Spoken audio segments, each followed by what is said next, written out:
एक छान अशी गोष्ट पाहणार आहोत.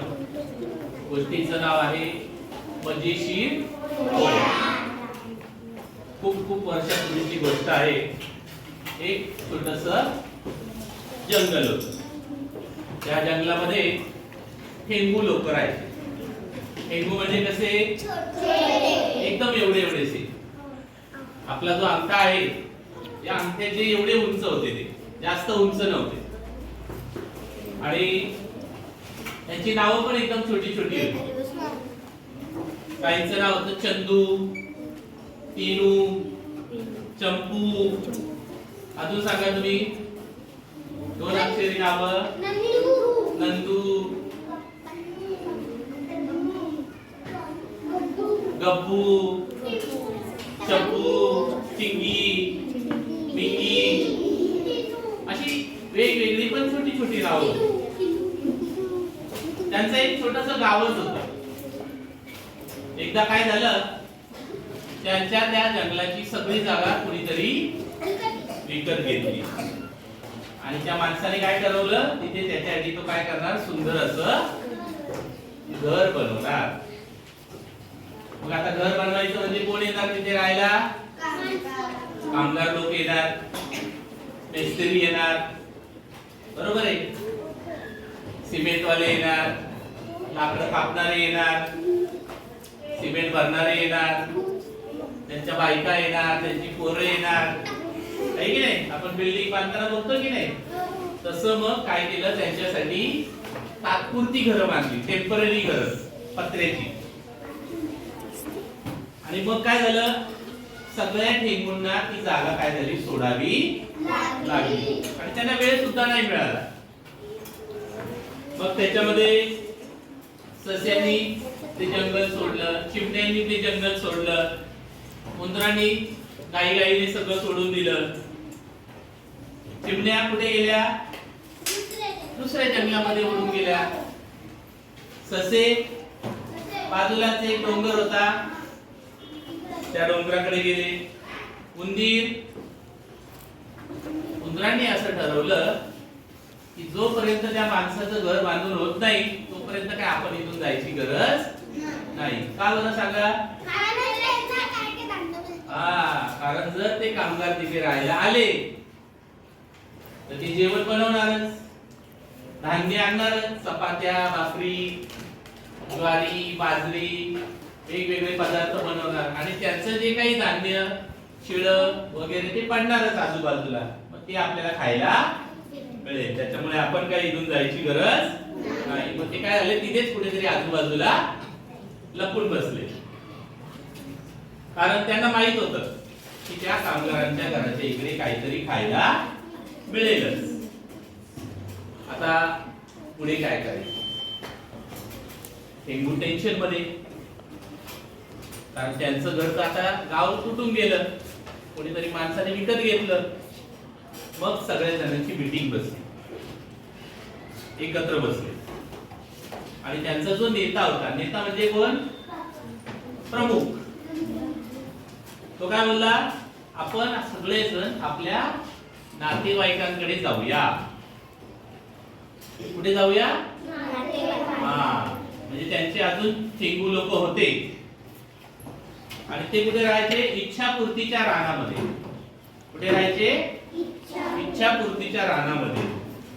आणि तो म्हणाला, मला माहिती आहे तिथे कसं जायचं, रोड कसा आहे, एक डोंगर ओलांडायचा, एक नदी ओलांडायची, तर मग ते इच्छापूर्तीचं जंगल येईल. तिथे आपण सगळेजण आपल्या नातेवाईकांकडे जाऊया. ठरलं. मग तिथे भरपूर जागा आहे, खूप झाडं आहेत, खायला प्यायला भरपूर आहे. आपण सगळेजण आपल्या नातेवाईकांकडे जाऊन राहूया. एक रात्री त्यांनी सगळ्यांनी प्रवासाला सुरुवात केली. आता तसं बघितलं तर जवळच रस्ता, पण ते केवढे, अंगठ्या एवढे छोटेसे. भले अंतर कमी जरी वाटत असेल आपल्यासारख्याला, कारण आपण खूप उंच आहोत, त्यांच्यासाठी ते अंतर काय होतं, खूप लांबचं होतं. तरी सुद्धा ते चालत चालत चालत चालत नदीपर्यंत आले. नदीपर्यंत पोहोचले आणि पाहिलं हे भरपूर नदीचं पाणी खळखळ खळखळ खळखळ जोरात वाहते. आता आधी पंचायत, पलीकडे जाणार कसं? जर त्याच्यामधून जाण्याचा प्रयत्न केला पाण्यातून तर काय होईल? वाहून जातील पाण्याबरोबर. आता काय करायचं? स्टॉप. तर मग आता ती नदी ओलांडायची पंचायत आली. कशी ओलांडणार? मग त्यांना तिथे भेटला एक ससा. सगळ्यांनी जाऊन त्याला आपला प्रॉब्लेम सांगितला, म्हणजे अडचण सांगितली की आम्हाला आमच्या नातेवाईकांकडे इच्छापूर्तीच्या जंगलामध्ये जायचं आहे. आता तो ससा कसा होता? चांगला होता, मदत करणारा होता. तो काय म्हणाला? काही काळजी करू नका, इथे एक जवळच पंडू नावाचा मुलगा राहतो. तो खूप चांगला पण आहे, दयाळू पण आहे आणि हुशार पण आहे. तो नेहमी दुसऱ्यांना मदत करतो. त्याने असं बोट करून दाखवलं की तो त्या अशा घरामध्ये राहतो. तो करेल तुम्हाला मदत. कारण मी सुद्धा एकदा सापळ्यामध्ये अडकलो होतो. कोण अडकलं होतं? ससा. सापळा म्हणजे साखळी. सापळा माहित नाही? सापळा म्हणजे प्राण्यांचे पाय अडकण्यासाठी असं जबड्यासारखं बनवलेलं असतं. त्याच्यामध्ये पाय गेला की पाय असा अडकून राहतो आणि त्याला बांधून ठेवलेलं असतं सापळ्याला. मग तो ॲनिमल पकडला जातो. त्याला म्हणतात सापळा. पिंजरा वेगळा. तर मग त्याने मला त्याच्यामधून काय केलं होतं? बाहेर काढलं होतं. तुम्ही त्या खिडकीच्या इकडे जा, त्याच्या घराच्या, टिक टिक करा. तो उठेल आणि तुमच्यासाठी काहीतरी मदत करेल. ठीक आहे. सगळे जे फेंगू होते त्यांनी त्याला थँक्यू म्हटलं आणि सुरुवात केली चालायला. चालत चालत परत त्या बंडूच्या घराच्या खाली आले. सगळीकडे चांदणं पडलं होतं. चांदणं पडलं होतं म्हणजे अंधार. चांदणं हा शब्द ऐकला नाही का कधी? ऐकलं. चांदणं म्हणजे प्रकाश. सगळीकडे चंद्राचा प्रकाश पडलेला होता. जसा आता सूर्याचा पडलेला आहे की नाही, तसा चंद्राचा प्रकाश पडला होता. त्याला म्हणतात चांदणं. तर मग त्यांनी त्या चांदणाच्या प्रकाशामध्ये ससा त्यांच्या बरोबर तिथपर्यंत आला. त्याने दाखवलं हे पंडूचं घर आहे. मग ते बोलले आता खिडकीला वर आपल्याला चढत चढत जावं लागेल. एवढे एवढेचे छोटेसे आहेत ना ते घर, किती मोठं दिसणार त्यांच्यासाठी, आहे की नाही? मग तिथे एक सायलीचा वेल होता. सायली काय आहे? झाड. वेल. वेलाचं नाव आहे सायली. तर त्या वेलाला पकडून वर सगळे एका मागोमाग वर चढले. खिडकीवर पट्टीच्यावर उभे राहिले. खिडकीला काय होते? लोखंडाचे गज होते आणि खिडकीवर ते काय करायला लागले? टक टक टक टक टक आवाज करायला लागले. आता त्यांनी बघितलं वर चढून, मस्त पैकी तो बिछाण्यावर बेडवर काय झाला होता? गाढ झोपलेला होता बंडू. तर चंदू नावाचा जो त्यांचा नेता होता पेंगू लोकांचा, त्याने आवाज केला टक टक टक टक. आता आवाज आल्यावर बंडूने काय केलं? इकडे झोपला होता तर उलटा होऊन इकडे झोपला. त्याला म्हणतात ऊस बदलणे. काय म्हणतात? ऊस बदलले. पुन्हा चंदूने केलं टक टक टक टक. आता मात्र बंडू पूर्ण जागा झाला आणि खिडकीमध्ये बघितलं. काय दिसलं त्याला? फेंगू. ठेंगू लोक दिसले आणि त्याला एकदम आश्चर्य वाटलं, थक्क झाला तो. त्याला काही बोलायला सुचेनाच, कारण त्याने याच्या आधी कधी एवढे छोटे ठेंगू लोक बघितले नव्हते. आणि तो काय म्हणाला, अरे वा चिमुकल्यांनो, मला तुम्हाला कधी बघायचं होतं. तुम्ही खरंच आहात ना, की मला स्वप्न पडलंय? नाही, तू जागाच आहेस. बंडू ऐक, आम्हाला सशाने तुझं नाव आणि तुझं घर दाखवलं आणि त्याने सांगितलं की तू प्रेमळ आहेस, दयाळू आहेस आणि तू आम्हाला मदत करशील.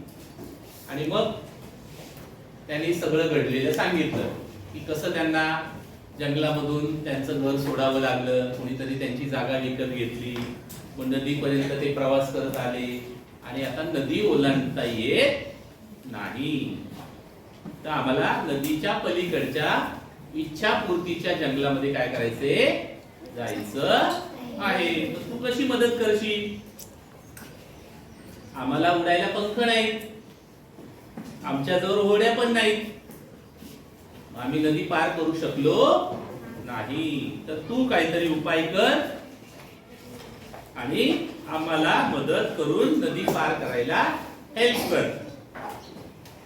आता बंडू म्हणाला, ठीक आहे, बघूया, काहीतरी करूया.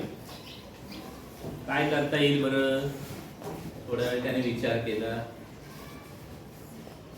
काय करूया बरं? नंतर मग बोलला, अरे माझ्याकडे एक होडी आहे, पण ती खूप मोठी आणि तिची जी वल्ला आहे किंवा वल्ली बोलतात त्याला, ती तुटलेली. वल्ली माहिती आहे ना सर्वांना? असं लाकूड असतं आणि खालून असं पानासारखा आकार असतो, असं मागे मागे मागे मागे करत पुढे होडी जाते, बरोबर की नाही? तर ती पण तुटली आहे. आणि समजा जर मी तुम्हाला कागदाच्या होड्या करून दिल्या आणि होडी नदीतून सोडून दिली तर काय होईल? डुबेल. कागद भिजून जाईल आणि तुम्ही नदीमध्ये बुडून जाल. काय करावं बरं? आणि मग तो म्हणाला, बरं झालं, आठवलं मला. मग सगळे ठेंगू बोलायला लागले, अरे काय आठवलं, काय आठवलं, काय आठवलं? तो म्हणाला, थांबा थांबा, सांगतो. मी तुम्हाला अक्रोडच्या टरफलाच्या होड्या करून देतो. त्यांचा आकार बरोबर तुमच्यासाठी योग्य आहे. एकेकाला एक एक होडी करून देतो, त्या पाण्यामध्ये छान तरंगतील. त्यांना छोटस शीड पण लावतो. शीड म्हणजे असं कापड असतं होडीला वरती लावलेलं लाकडाला.